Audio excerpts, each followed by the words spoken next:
나이가 들수록 대화가 우아하고 사리분별이 바르고 세상사에 대한 통찰이 깊어지는 사람들이 있다.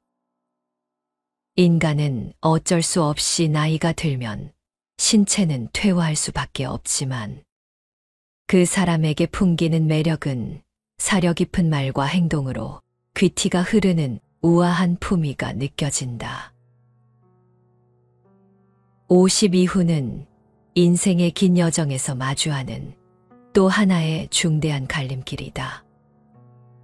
어떤 길을 선택하느냐에 따라서 몸과 마음이 서서히 옛날의 활기를 잃어가며 무기력에 빠질 수도 있고, 새로운 지혜와 통찰의 시기가 도래하여 더욱 성장할 수 있는 새로운 기회의 길이 될 수도 있다.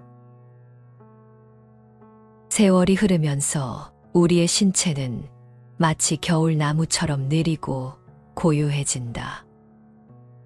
몸의 움직임은 더디고 생각의 흐름도 예전만큼 빠르지 않다. 이러한 변화 때문에 많은 이들이 학습과 지적 탐구로부터 멀어지곤 한다. 하지만 이는 고정된 운명이 아니라 선택의 문제다. 나이가 들어도 계속해서 배우고 성찰하는 이들은 풍요로운 노후를 맞이한다.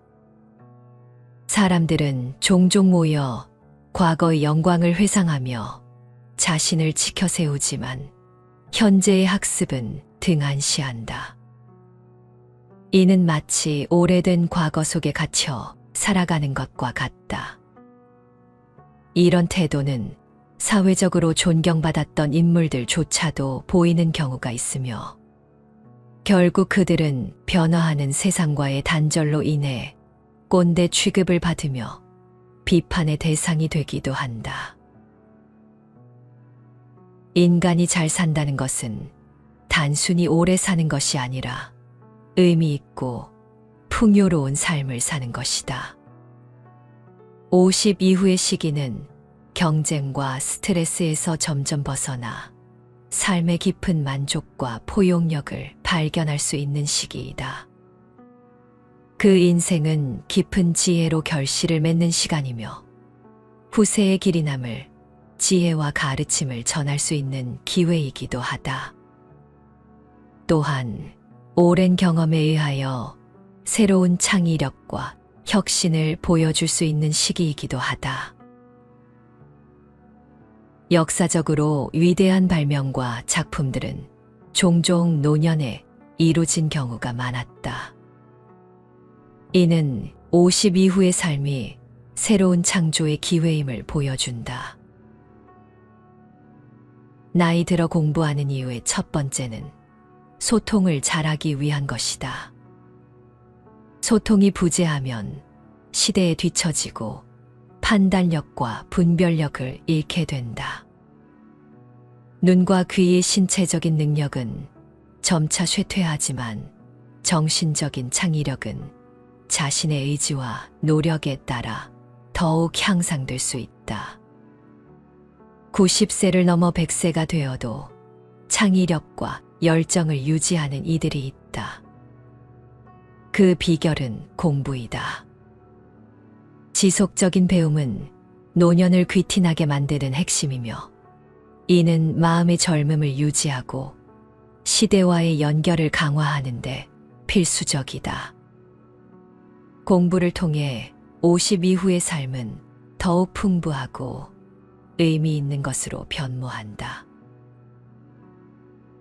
그럼 어떻게 공부할 것인가?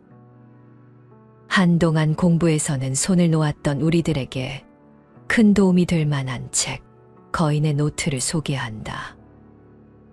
거인의 노트는 국내 1호 기록학자의 첫 책으로 지난 25년간 기록 분야에 매진하며 깨달은 기록의 중요성과 방법에 대해 전한다.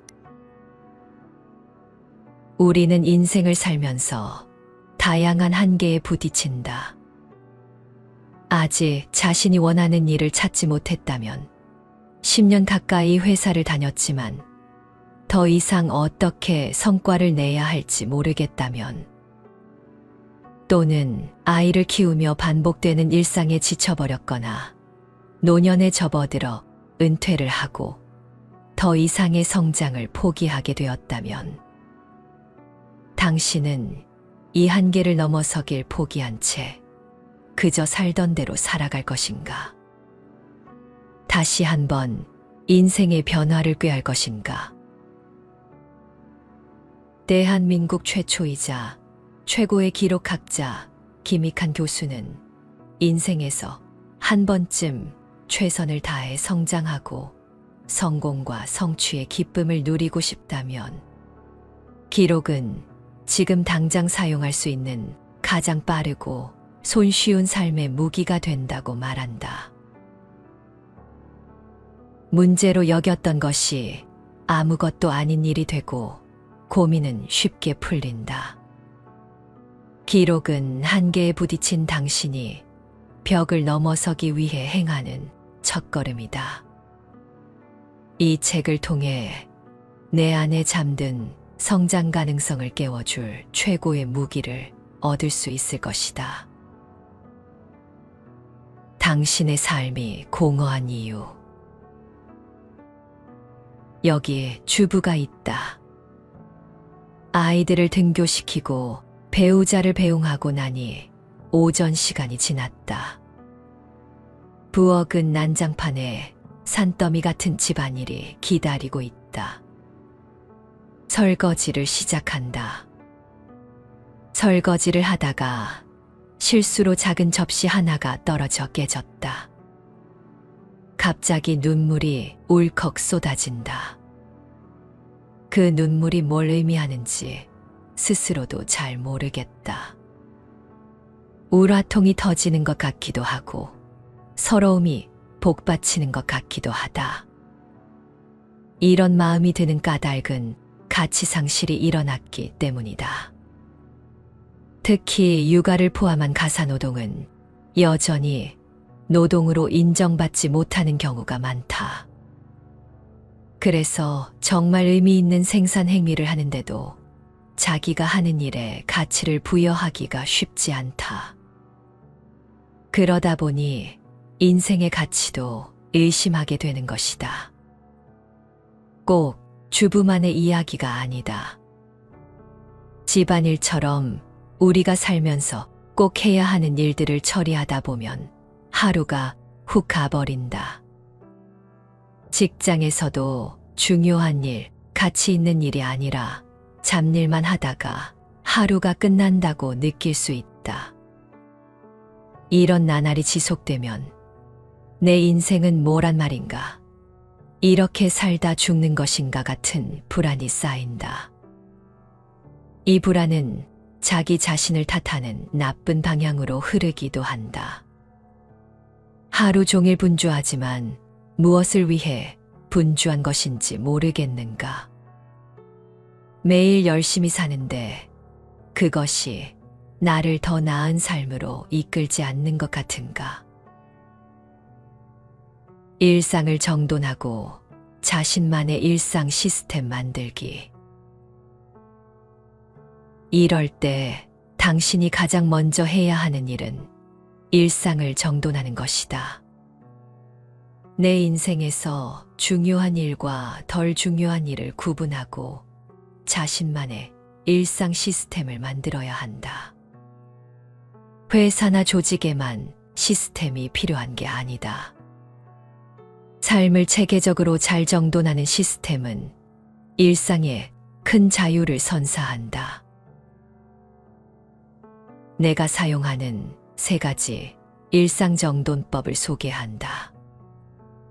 첫 번째, 공간을 구분하라.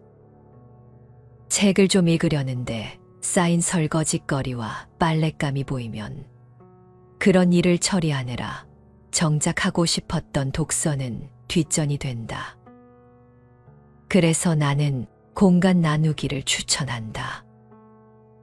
만약 공간이 좁다면 책상만 나누어도 된다. 예를 들어 나는 책상을 공부하는 곳으로 쓰고 식탁은 공부 외 다른 일을 처리할 때 사용한다.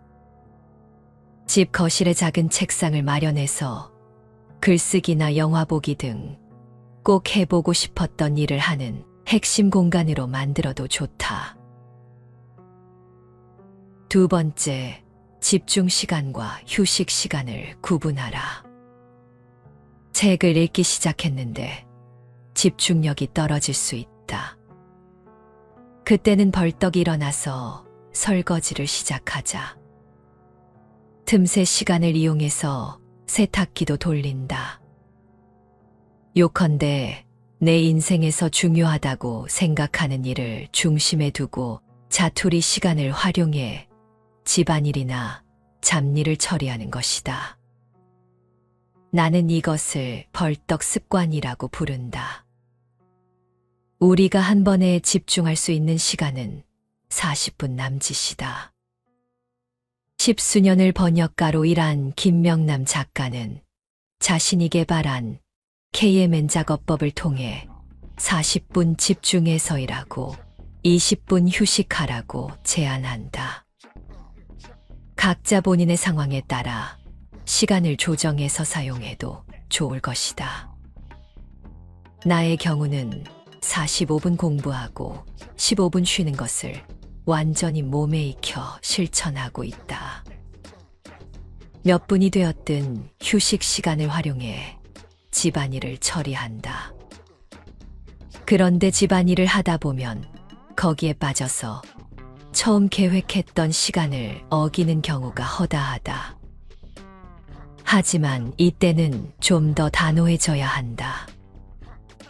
설거지를 하다가 미처 헹구지 못했더라도 휴식 시간이 끝나면 중지하고 원래 일로 돌아와야 한다. 집안일을 하는 게 어떻게 휴식이냐고 말할지 모르겠지만 휴식 시간은 몸을 쉬는 시간만을 뜻하지 않는다. 현재 집중하고 있는 일과는 전혀 다른 활동을 함으로써 머리를 식히고 마음을 정돈할 수 있는 시간을 만들어줘야 한다. 세 번째, 삶의 중심이 되는 일을 계속 생각하라. 지금 어떤 일을 하고 있건 내 인생의 중심이 되는 일에 대한 생각을 놓지 말아야 한다. 그러면 몸은 다른 일을 하고 있을지언정 나중에 중심으로 돌아오기가 한결 수월해진다. 이렇게 하면 잡일에 대한 부정적인 생각도 훨씬 줄일 수 있다. 나는 오늘 오전에 강의를 하고 글을 2쪽 정도 써야 했다. 이것만으로도 꽤 바빴지만 두 일을 하는 사이사이에 분리수거를 하고 점심을 만들고 설거지까지 했다. 그리고 업무 메일도 확인했다. 그냥 보기엔 분주한 오전이지만 내 안에서는 잘 정돈된 일상이다. 또한 자투리 시간에 하는 집안일은 잠시 머리를 식히기에도 좋고 나 자신과 우리 가족에게 가치 있는 일이라고 생각한다. 이렇게 의미부여를 하면 어떤 일이든 충분히 즐겁게 할 수 있다. 이제 더 이상 설거지하다가 눈물 흘리는 일은 없을 것이다. 미래가 불안하다면 경험을 기록하라. 미래가 불안하지 않은 사람은 없다. 내가 지금 어디로 가고 있는지, 어디로 가야 하는지 길을 찾지 못하기 때문에 불안하다. 꿈은 없는데 진로를 정해야 하는 학생들, 취업이 막막한 대학생, 아이를 낳은 뒤에 재취업할 수 있을지 걱정인 여성, 은퇴 후 무엇을 해야 하는지 알 수 없는 직장인. 이들 대부분은 자신의 과거를 부정적으로 생각한다. 현재 일이 잘 안 풀리면 과거의 자신이 뭔가를 잘못해서 그렇다고 생각한다. 이것은 최대의 착각이다. 아들러 심리학으로 유명한 오스트리아의 정신의학자 알프레트 아들러의 목적론에 따르면 현재의 모습은 스스로의 선택이며 과거의 원인이 있다고 생각하는 것은 현재의 내 모습을 탓하기 위한 수단에 불과하다. 이에 대해서는 기시미 이치로와 고가 후미타케의 미움받을 용기를 읽으면 쉽게 이해할 수 있다. 책의 주인공인 청년은 과거 아버지의 폭력으로 인해 집에만 틀어박히게 된 친구에 대해 이야기한다. 그러나 철학자가 말하는 목적론에 따르면 그 친구는 밖에서 상처받고 싶지 않아 집에서만 머물 핑계를 과거 아버지의 폭력에서 찾은 것이다. 결국 문제를 해결하는 것이 두려워 그 문제를 해결하고 싶지 않은 것이 당신의 목적이 된다. 그 목적을 합리화하기 위한 한 가지 방법은 자신의 과거를 부정적으로 인식하는 것이므로 목적에 대한 생각을 바꾸면 과거에 대한 해석도 달라진다. 우리는 기억을 왜곡 편집한다. 어떤 부분은 과장되게 기억하기도 한다. 이 경험이 누적되어 무의식을 형성하는데 부정적인 무의식은 왜곡 편집된 기억에 의해 형성되는 경우가 많다. 문제는 부정적인 무의식이 쌓이면 부정적인 사람이 되기 쉽다는 것이다. 내가 어떤 무의식을 가지고 있는지 어떻게 알아볼 수 있을까? 이를 알기 위해서는 우리 무의식에 영향을 주는 요소를 점검해 봐야 한다. 크게 두 가지를 들 수 있는데, 첫째는 어린 시절의 경험으로 만들어진 우리의 인식과 기억이다. 물론 어릴 때의 경험이 나쁘다고 해서 성공할 수 없다는 건 아니다. 다만 어릴 때 각인된 무의식을 새롭게 형성해 가도록 노력할 필요가 있다는 뜻이다. 그래서 자신의 성장 과정의 기억을 더듬어가며 나에게 나쁜 무의식을 형성했을 만한 경험이 무엇인지 먼저 살펴보고 기록하기를 권한다. 둘째로 자기 이해와 자기 분석이다. 현재까지의 경험 가운데 뇌리에 강하게 남아있는 것들과 더불어 그 경험들 때문에 내 무의식이 어떻게 형성되었을지 분석적으로 생각해 보는 것이다. 평상시 의식하지 않고 있었지만 내 성장을 방해하는 무의식을 찾아낼 수 있다. 이것이 바로 자기 이해의 과정이다. 여기까지 살펴보았다면 이제 할 일은 과감한 변화를 선택하는 것이다. 내 안에 있는 부정적인 무의식은 내 의지와 상관없이 대부분 경험으로 주입된 것이다. 그것을 긍정적인 것으로 바꿀 권리는 바로 나에게 있다.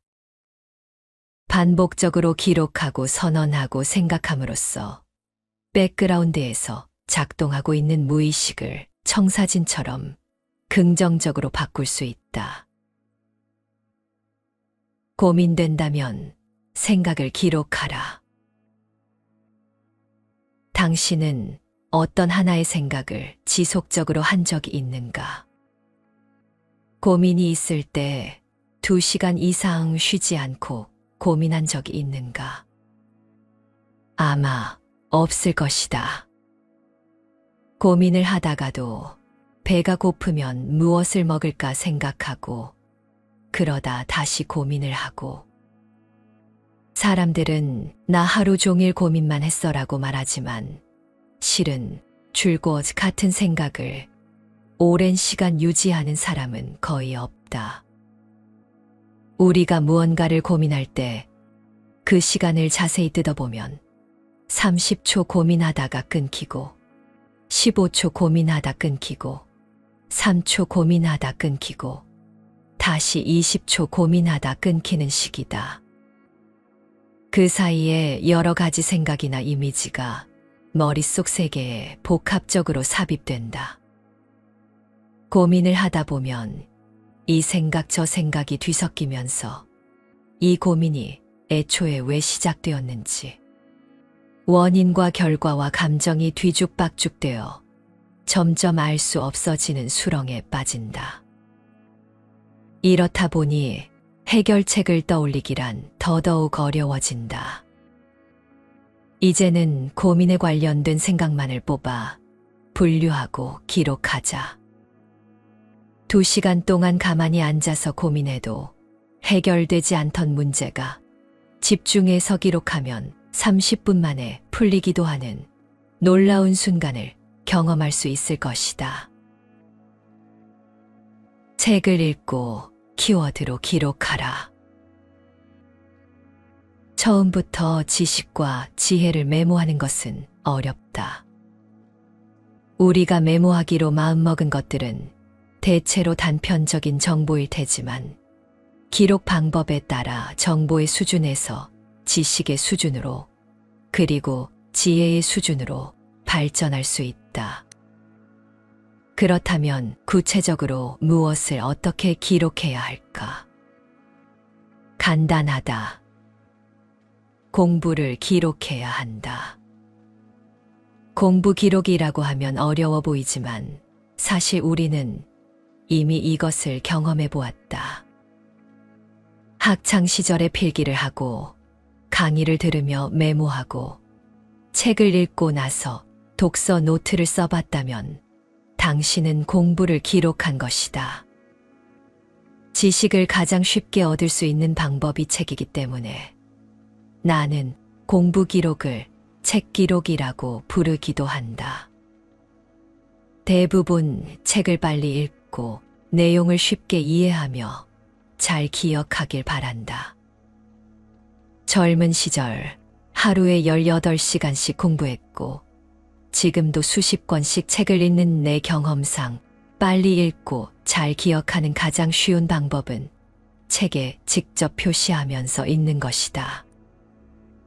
나는 책을 읽을 때 키워드에 동그라미를 치거나 서너 단어에 밑줄을 긋는다. 책 모서리에 핵심 키워드를 적어두기도 한다. 그렇지만 꼭 자를 대고 반듯하게 줄을 치거나 색색의 펜으로 예쁘고 완벽하게 메모할 필요는 없다. 기록을 잘한다는 건 예쁘고 보기 좋게 하는 걸 의미하지 않는다. 나만 알아볼 수 있으면 그만이다. 내가 한 메모인데 나중에 보면 무슨 말인지 모르겠어요 라고 말하는 사람은 생각하면서 메모하지 않았기 때문이다. 스스로 생각하고 자기화하면서 메모했다면 아무리 엉망으로 써놓아도 알아볼 수 있다. 그러므로 책을 읽을 때도 낙서하든 메모하기를 권한다. 이때 연필을 사용하는 게 좋다.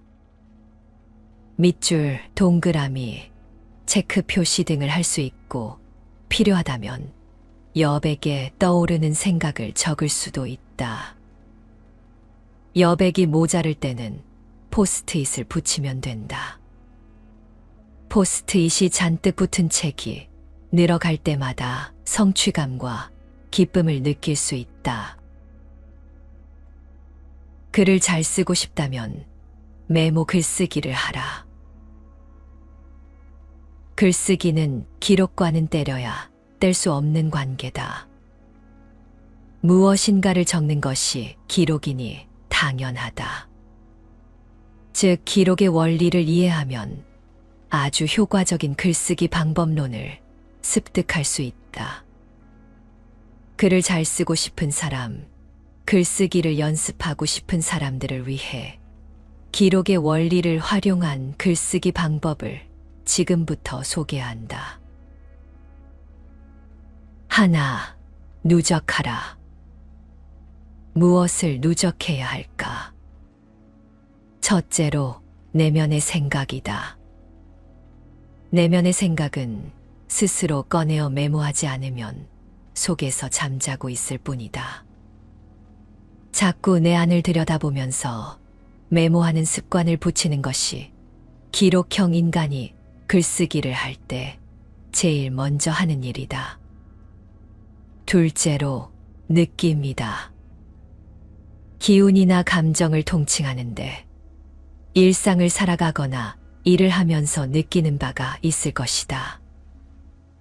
이 느낌은 굉장히 소중하다. 나는 글을 써야겠다고 생각하면 평상시에 가지는 느낌들도 아주 자세히 메모해 놓는다. 셋째로 지식과 지혜도 있다. 책을 읽으면 그 책에 담겨 있는 지식을 얻을 수 있고, 강의를 듣거나 누군가와 대화를 하면 이 문제는 이런 방식으로 풀면 좋겠네 하는 지혜를 얻을 수 있다. 이 모든 것을 누적해 보길 바란다. 정리하자면 글을 잘 쓰기 위한 출발점은 생각과 느낌, 지식과 지혜의 누적이다. 그렇다면 얼마나 누적해야 할까? 내가 권하는 건 하루에 최소한 노트 4쪽 이상의 메모를 하라는 것이다. 메모를 하다 보면 평이하게만 보였던 내 삶에 생각보다 쓸거리가 많다는 사실을 깨달을 것이다. 둘, 분류하고 연결하라. 하루에 4쪽씩 메모한다면 사흘만 지나도 12쪽의 메모가 쌓인다. 당신은 이미 많은 기록을 생산해낸 것이다. 기록이 쌓이면 그 다음은 이 기록을 어떻게 잘 나눠서 볼 것인가 하는 문제로 넘어가게 된다. 분류하라고 말하면 고도의 분류 방식이 따로 있다고 생각하고 여러 방식 중 무엇을 사용할 것인가에 골몰하는 사람이 많다. 그러나 분류는 그것보다 훨씬 더 근원적인 작업이다. 분산돼 있는 내용을 머릿속에서 다시 묶어주는 걸 통칭해서 분류라고 말한다. 이를 글쓰기에 적용해보자. 먼저 메모한 것을 뒤적거리면서 자꾸 생각을 하는 것이다. 3일 지난 메모를 다시 뒤적이다가 아, 맞아. 내가 그때 이런 생각을 했었지 하며 빙긋이 미소 짓게 될 수도 있다. 이런 경험은 생각보다 즐겁다. 메모한 것을 자주 들여다보면 머릿속에서 다시 정리되면서 새로운 연결 지점이 생기기도 한다.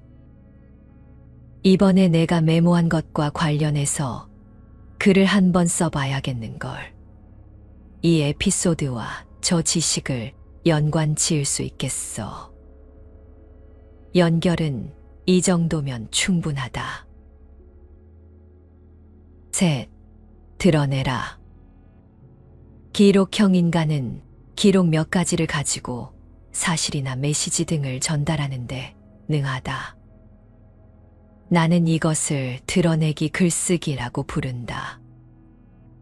먼저 논리적인 흐름에 따라 자신이 메모한 것들을 분류해서 서사가 만들어지도록 얼개를 준비한다. 그 다음에는 메모한 것들이 그대로 드러날 수 있도록 글을 써내려간다.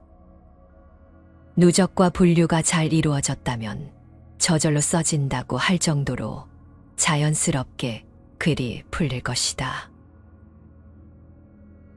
대부분의 사람이 글쓰기를 어려워한다. 스스로 나는 글을 못 쓰는 사람이야 라는 선입견을 가진 경우도 많다. 글이란 건 아주 잘 쓴 것이어야 한다는 강박관념 때문이다. 이제 생각을 바꾸자. 글은 매끄럽고 유려하게 쓰는 것이 아니라 나를 있는 그대로 표현하는 것이다. 완벽하게 쓰려고 하지 말자. 글은 얼마든지 다시 고칠 수 있다. 처음에는 미완성으로 쓰고 잘 고치면 된다. 다만 한 가지 당부하고 싶은 건 글쓰기를 매일 해야 한다는 사실이다. 노트에 손으로 써도 좋고 휴대전화나 컴퓨터를 사용해도 좋다. 개인적으로는 손으로 쓰는 노트를 사용하면 펜이나 만년필의 촉감이 느껴져 글 쓰는 것이 더 행복한 일로 다가오곤 했다. 신기루가 아닌 진짜 삶에 집중하라. 당신에게 묻고 싶다. 당신의 내면은 무엇으로 채워져 있는가? 보통 우리는 비어있는 내면에 미디어 속 신기루를 주입하면서 살아간다. 나도 드라마를 즐겨보지만 미디어에 비치는 허상을 늘 경계하고자 노력한다. 미디어 속의 화려한 삶을 보고 있자면 그 신기루가 마치 손에 닿을 듯하다. 그 모습을 현실의 나와 비교하다가 결국엔 나는 아무리 노력해도 안 된다며 체념하고 스스로를 깎아내리게 된다. 당신은 신기루 속에서 살고 싶은가? 미디어와 SNS에 현혹되어 자신의 가능성을 포기하고 싶은가? 지금부터라도 당신의 일상을 기록하라. 기록을 통해 일상을 정돈하고 삶을 체계적으로 꾸려나가길 바란다. 일상의 사소한 것을 기록하는 과정을 통해 우리는 진정한 삶의 의미를 찾을 수 있다. 일상을 기록하면 평소에 아무 생각 없이 하던 일들, 예를 들어 식사를 준비하고 집을 청소하고 분리수거를 하는 일에도 의미가 부여된다. 아무런 의미도 가치도 없다고 폄하하던 일들에서 새로운 가치를 발견할 수 있게 되는 것이다.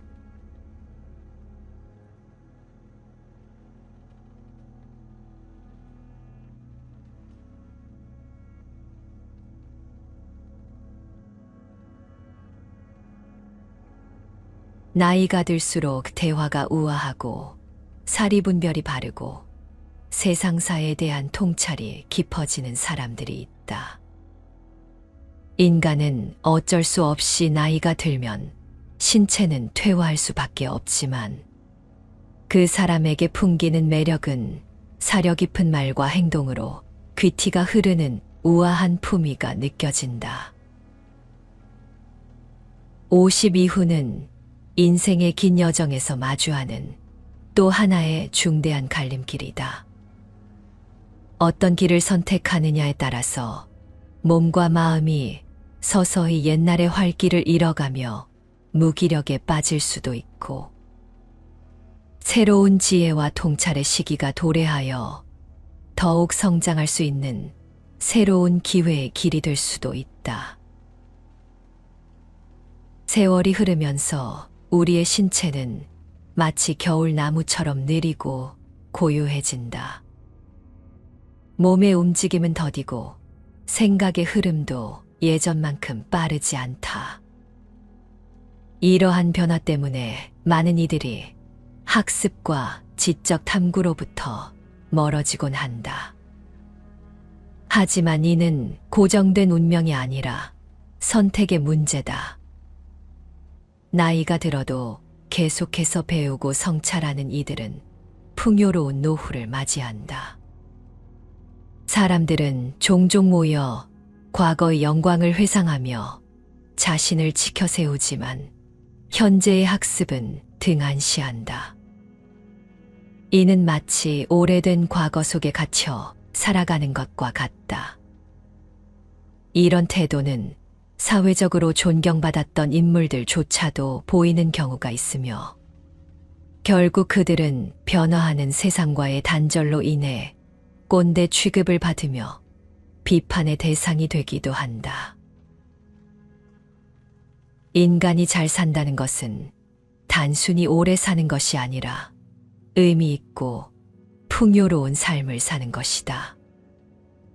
50 이후의 시기는 경쟁과 스트레스에서 점점 벗어나 삶의 깊은 만족과 포용력을 발견할 수 있는 시기이다. 그 인생은 깊은 지혜로 결실을 맺는 시간이며 후세의 길이 남을 지혜와 가르침을 전할 수 있는 기회이기도 하다. 또한 오랜 경험에 의하여 새로운 창의력과 혁신을 보여줄 수 있는 시기이기도 하다. 역사적으로 위대한 발명과 작품들은 종종 노년에 이루어진 경우가 많았다. 이는 50 이후의 삶이 새로운 창조의 기회임을 보여준다. 나이 들어 공부하는 이유의 첫 번째는 소통을 잘하기 위한 것이다. 소통이 부재하면 시대에 뒤처지고 판단력과 분별력을 잃게 된다. 눈과 귀의 신체적인 능력은 점차 쇠퇴하지만 정신적인 창의력은 자신의 의지와 노력에 따라 더욱 향상될 수 있다. 90세를 넘어 100세가 되어도 창의력과 열정을 유지하는 이들이 있다. 그 비결은 공부이다. 지속적인 배움은 노년을 귀티나게 만드는 핵심이며 이는 마음의 젊음을 유지하고 시대와의 연결을 강화하는 데 필수적이다. 공부를 통해 50 이후의 삶은 더욱 풍부하고 의미 있는 것으로 변모한다. 그럼 어떻게 공부할 것인가?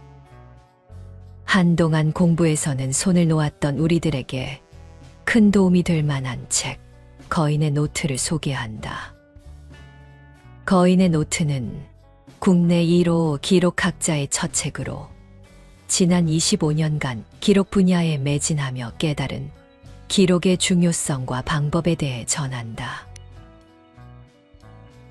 우리는 인생을 살면서 다양한 한계에 부딪힌다.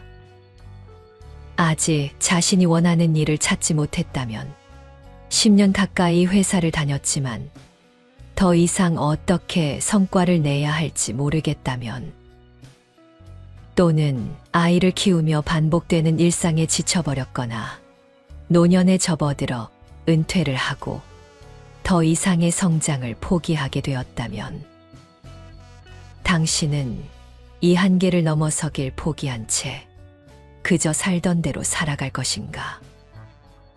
다시 한번 인생의 변화를 꾀할 것인가? 대한민국 최초이자 최고의 기록학자 김익환 교수는 인생에서 한 번쯤 최선을 다해 성장하고 성공과 성취의 기쁨을 누리고 싶다면 기록은 지금 당장 사용할 수 있는 가장 빠르고 손쉬운 삶의 무기가 된다고 말한다. 문제로 여겼던 것이 아무것도 아닌 일이 되고 고민은 쉽게 풀린다. 기록은 한계에 부딪힌 당신이 벽을 넘어서기 위해 행하는 첫걸음이다. 이 책을 통해 내 안에 잠든 성장 가능성을 깨워줄 최고의 무기를 얻을 수 있을 것이다. 당신의 삶이 공허한 이유. 여기 주부가 있다.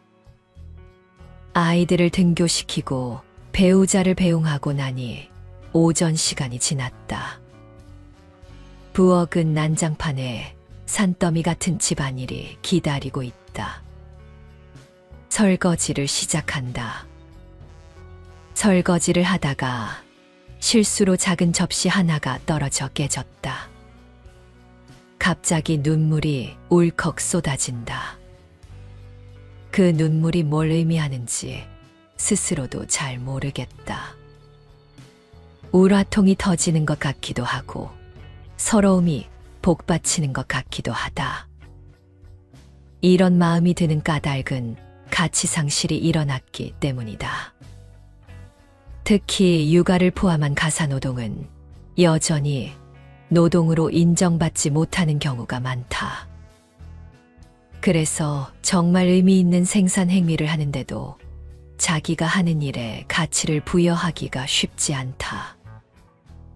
그러다 보니 인생의 가치도 의심하게 되는 것이다. 꼭 주부만의 이야기가 아니다.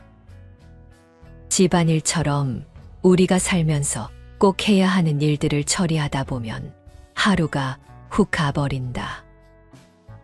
직장에서도 중요한 일, 가치 있는 일이 아니라 잡일만 하다가 하루가 끝난다고 느낄 수 있다.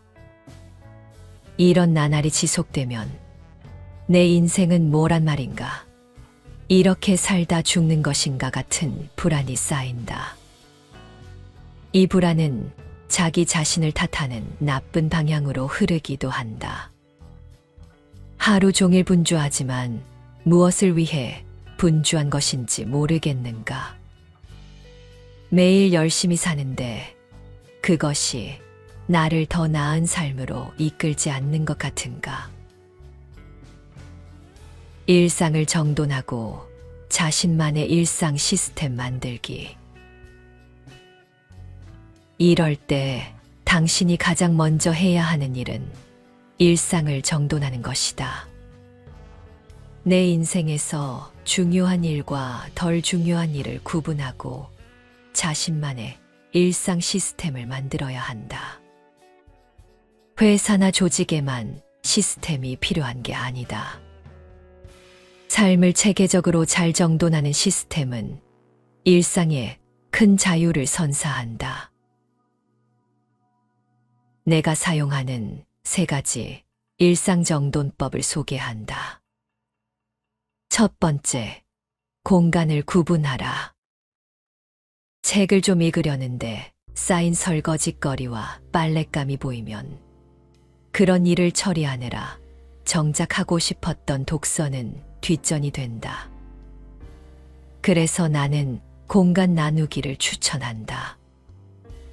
만약 공간이 좁다면 책상만 나누어도 된다. 예를 들어 나는 책상을 공부하는 곳으로 쓰고 식탁은 공부 외 다른 일을 처리할 때 사용한다. 집 거실에 작은 책상을 마련해서 글쓰기나 영화 보기 등 꼭 해보고 싶었던 일을 하는 핵심 공간으로 만들어도 좋다. 두 번째, 집중 시간과 휴식 시간을 구분하라. 책을 읽기 시작했는데 집중력이 떨어질 수 있다.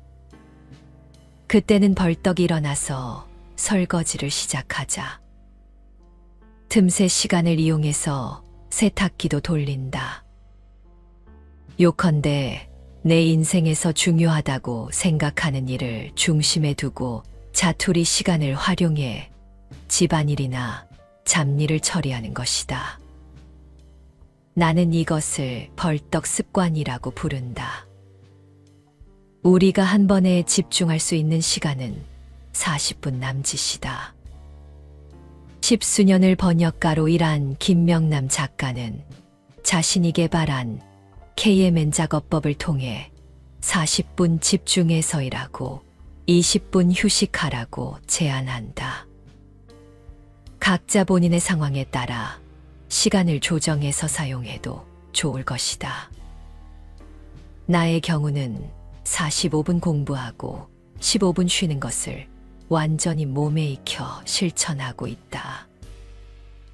몇 분이 되었든 휴식 시간을 활용해 집안일을 처리한다. 그런데 집안일을 하다 보면 거기에 빠져서 처음 계획했던 시간을 어기는 경우가 허다하다. 하지만 이때는 좀 더 단호해져야 한다.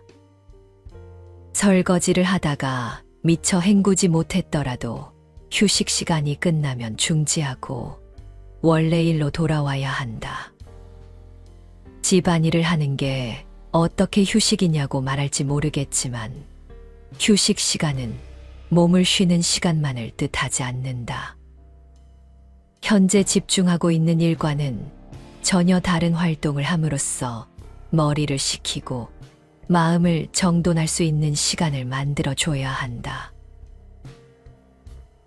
세 번째, 삶의 중심이 되는 일을 계속 생각하라. 지금 어떤 일을 하고 있건 내 인생의 중심이 되는 일에 대한 생각을 놓지 말아야 한다. 그러면 몸은 다른 일을 하고 있을지언정 나중에 중심으로 돌아오기가 한결 수월해진다. 이렇게 하면 잡일에 대한 부정적인 생각도 훨씬 줄일 수 있다. 나는 오늘 오전에 강의를 하고 글을 2쪽 정도 써야 했다. 이것만으로도 꽤 바빴지만 두 일을 하는 사이사이에 분리수거를 하고 점심을 만들고 설거지까지 했다. 그리고 업무 메일도 확인했다. 그냥 보기엔 분주한 오전이지만 내 안에서는 잘 정돈된 일상이다. 또한 자투리 시간에 하는 집안일은 잠시 머리를 식히기에도 좋고 나 자신과 우리 가족에게 가치 있는 일이라고 생각한다. 이렇게 의미부여를 하면 어떤 일이든 충분히 즐겁게 할 수 있다. 이제 더 이상 설거지하다가 눈물 흘리는 일은 없을 것이다. 미래가 불안하다면 경험을 기록하라. 미래가 불안하지 않은 사람은 없다. 내가 지금 어디로 가고 있는지, 어디로 가야 하는지 길을 찾지 못하기 때문에 불안하다. 꿈은 없는데 진로를 정해야 하는 학생들, 취업이 막막한 대학생, 아이를 낳은 뒤에 재취업할 수 있을지 걱정인 여성, 은퇴 후 무엇을 해야 하는지 알 수 없는 직장인. 이들 대부분은 자신의 과거를 부정적으로 생각한다. 현재 일이 잘 안 풀리면 과거의 자신이 뭔가를 잘못해서 그렇다고 생각한다. 이것은 최대의 착각이다.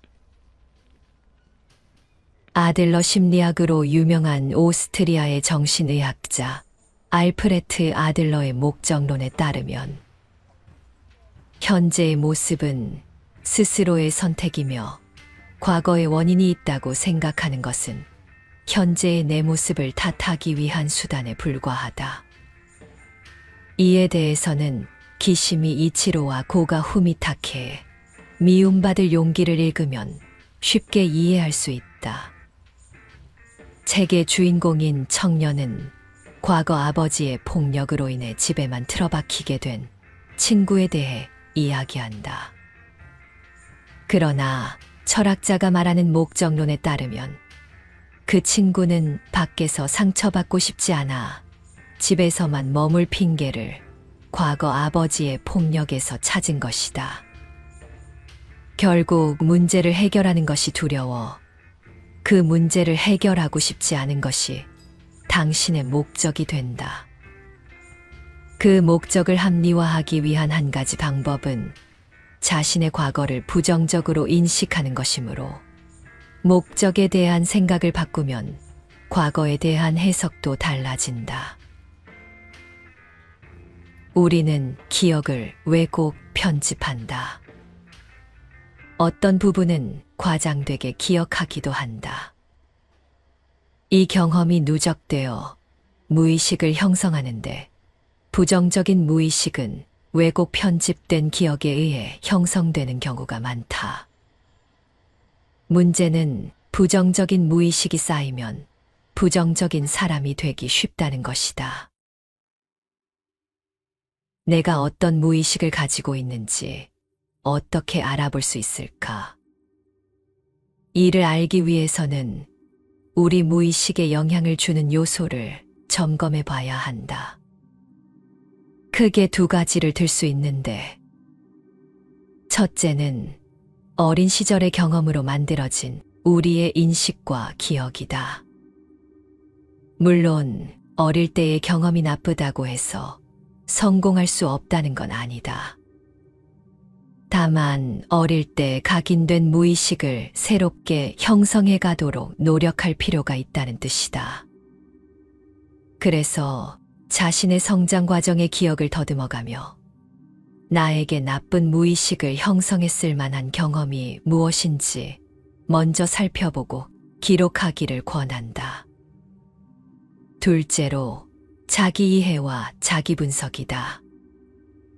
현재까지의 경험 가운데 뇌리에 강하게 남아있는 것들과 더불어 그 경험들 때문에 내 무의식이 어떻게 형성되었을지 분석적으로 생각해 보는 것이다. 평상시 의식하지 않고 있었지만 내 성장을 방해하는 무의식을 찾아낼 수 있다. 이것이 바로 자기 이해의 과정이다. 여기까지 살펴보았다면 이제 할 일은 과감한 변화를 선택하는 것이다. 내 안에 있는 부정적인 무의식은 내 의지와 상관없이 대부분 경험으로 주입된 것이다. 그것을 긍정적인 것으로 바꿀 권리는 바로 나에게 있다. 반복적으로 기록하고 선언하고 생각함으로써 백그라운드에서 작동하고 있는 무의식을 청사진처럼 긍정적으로 바꿀 수 있다. 고민된다면 생각을 기록하라. 당신은 어떤 하나의 생각을 지속적으로 한 적이 있는가? 고민이 있을 때 2시간 이상 쉬지 않고 고민한 적이 있는가? 아마 없을 것이다. 고민을 하다가도 배가 고프면 무엇을 먹을까 생각하고 그러다 다시 고민을 하고 사람들은 나 하루 종일 고민만 했어라고 말하지만 실은 줄곧 같은 생각을 오랜 시간 유지하는 사람은 거의 없다.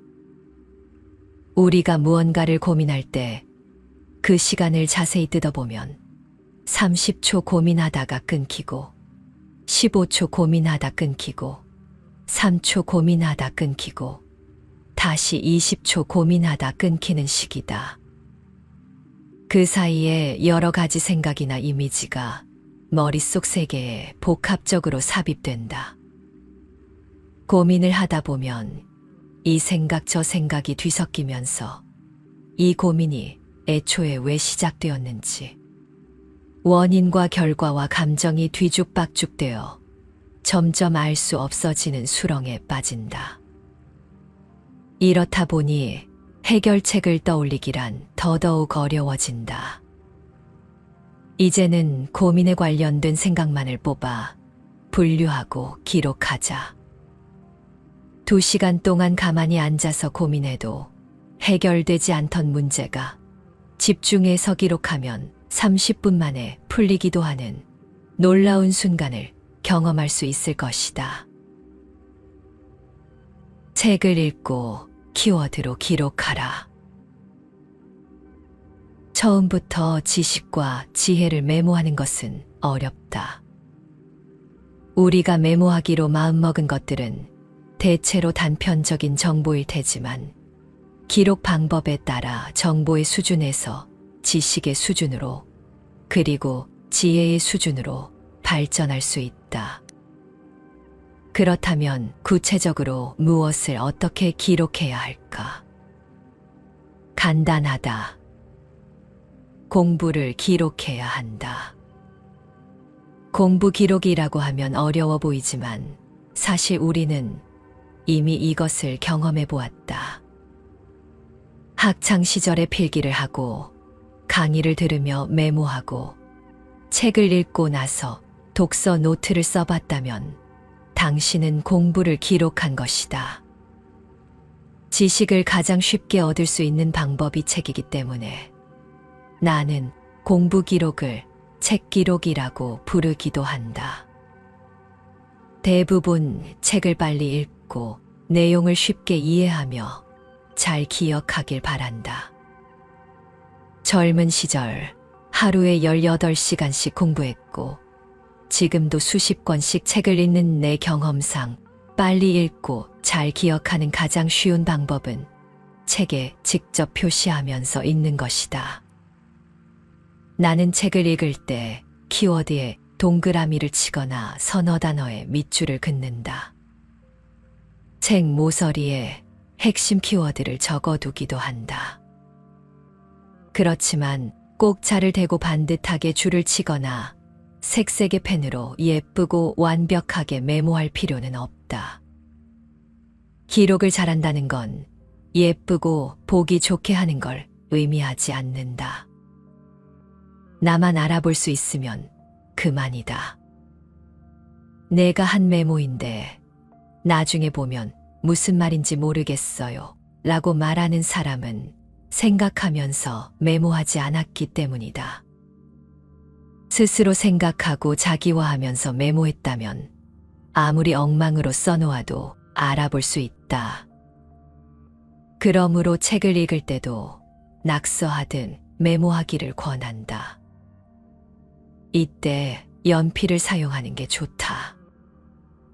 밑줄, 동그라미, 체크 표시 등을 할 수 있고 필요하다면 여백에 떠오르는 생각을 적을 수도 있다.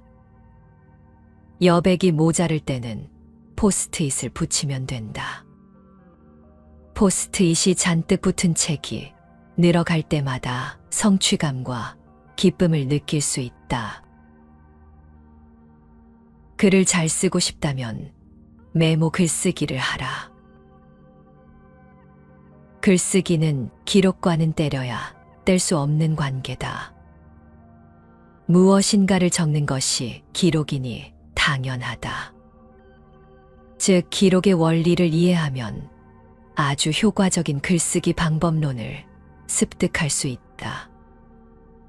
글을 잘 쓰고 싶은 사람, 글쓰기를 연습하고 싶은 사람들을 위해 기록의 원리를 활용한 글쓰기 방법을 지금부터 소개한다.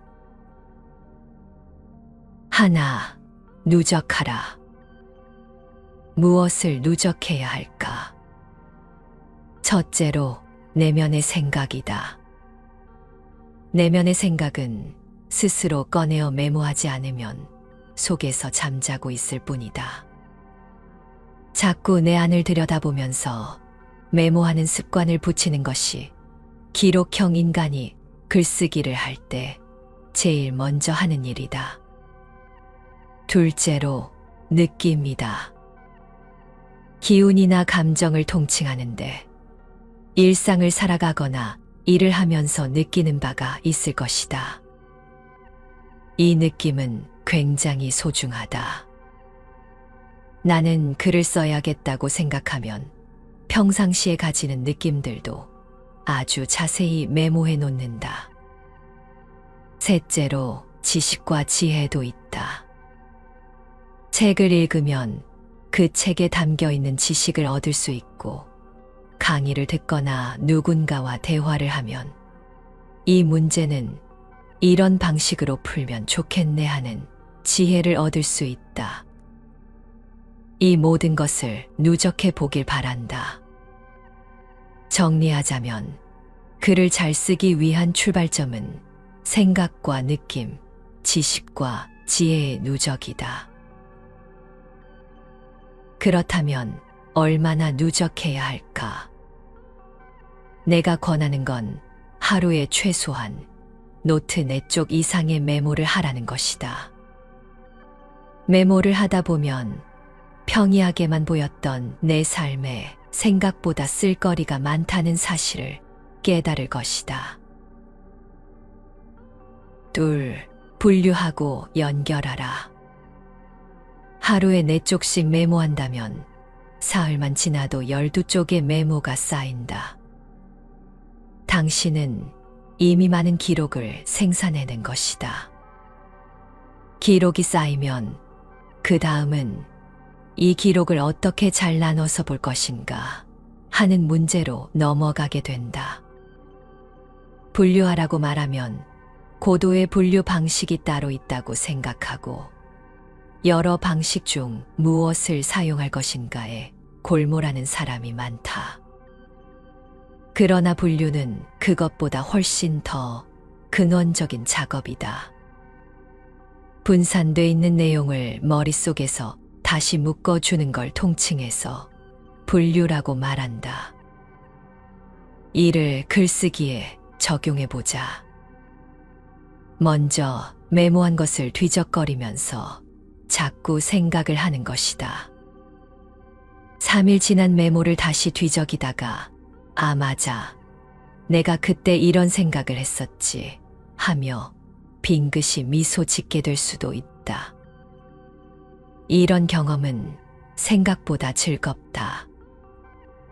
메모한 것을 자주 들여다보면 머릿속에서 다시 정리되면서 새로운 연결 지점이 생기기도 한다. 이번에 내가 메모한 것과 관련해서 글을 한번 써봐야겠는걸. 이 에피소드와 저 지식을 연관 지을 수 있겠어. 연결은 이 정도면 충분하다. 셋, 드러내라. 기록형 인간은 기록 몇 가지를 가지고 사실이나 메시지 등을 전달하는데 능하다. 나는 이것을 드러내기 글쓰기라고 부른다. 먼저 논리적인 흐름에 따라 자신이 메모한 것들을 분류해서 서사가 만들어지도록 얼개를 준비한다. 그 다음에는 메모한 것들이 그대로 드러날 수 있도록 글을 써내려간다. 누적과 분류가 잘 이루어졌다면 저절로 써진다고 할 정도로 자연스럽게 글이 풀릴 것이다. 대부분의 사람이 글쓰기를 어려워한다. 스스로 나는 글을 못 쓰는 사람이야 라는 선입견을 가진 경우도 많다. 글이란 건 아주 잘 쓴 것이어야 한다는 강박관념 때문이다. 이제 생각을 바꾸자. 글은 매끄럽고 유려하게 쓰는 것이 아니라 나를 있는 그대로 표현하는 것이다. 완벽하게 쓰려고 하지 말자. 글은 얼마든지 다시 고칠 수 있다. 처음에는 미완성으로 쓰고 잘 고치면 된다. 다만 한 가지 당부하고 싶은 건 글쓰기를 매일 해야 한다는 사실이다. 노트에 손으로 써도 좋고 휴대전화나 컴퓨터를 사용해도 좋다. 개인적으로는 손으로 쓰는 노트를 사용하면 펜이나 만년필의 촉감이 느껴져 글 쓰는 것이 더 행복한 일로 다가오곤 했다. 신기루가 아닌 진짜 삶에 집중하라. 당신에게 묻고 싶다. 당신의 내면은 무엇으로 채워져 있는가? 보통 우리는 비어있는 내면에 미디어 속 신기루를 주입하면서 살아간다. 나도 드라마를 즐겨보지만 미디어에 비치는 허상을 늘 경계하고자 노력한다. 미디어 속의 화려한 삶을 보고 있자면 그 신기루가 마치 손에 닿을 듯하다. 그 모습을 현실의 나와 비교하다가 결국엔 나는 아무리 노력해도 안 된다며 체념하고 스스로를 깎아내리게 된다. 당신은 신기루 속에서 살고 싶은가? 미디어와 SNS에 현혹되어 자신의 가능성을 포기하고 싶은가? 지금부터라도 당신의 일상을 기록하라. 기록을 통해 일상을 정돈하고 삶을 체계적으로 꾸려나가길 바란다. 일상의 사소한 것을 기록하는 과정을 통해 우리는 진정한 삶의 의미를 찾을 수 있다.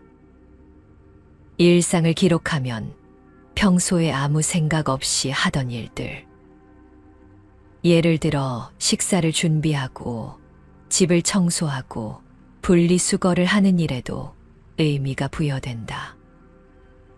아무런 의미도 가치도 없다고 폄하하던 일들에서 새로운 가치를 발견할 수 있게 되는 것이다.